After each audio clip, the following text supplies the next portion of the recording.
Hello friends, let's talk about Open Vial Policy 2015. What this is for. Open Vial Policy is applicable for those vials, those vaccines which are reusable. It is not applicable for other vaccines like MMR, BCG and Japanese encephalitis, which are not to be used again after opening it.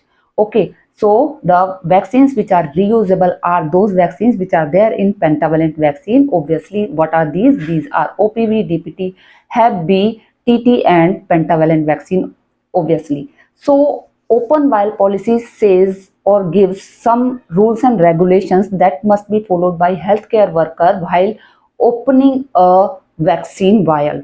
So what are these rules and regulations? It says that you have not to submerge the septum of the vial in water, or you have not to contaminate the septum of vial. You have to open the vial under aseptic precautions, and you have to use that vaccine within its expiry date and as per the VVM indicator limit. Okay, so what is other rule? Other rule is that while opening a vial, you have to record date and time when you have opened it, and you have to also follow certain rules with the leftover vaccine. So if there is some vaccine is left in the vial, then you have to preserve that vaccine for 4 weeks, that is 28 days.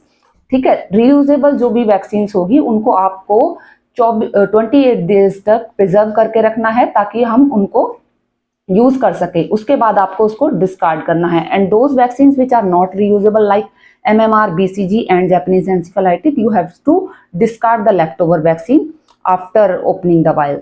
In case if any AEFI, that is adverse event after immunization, is reported, then you have to preserve the leftover vaccine until that investigation is completed.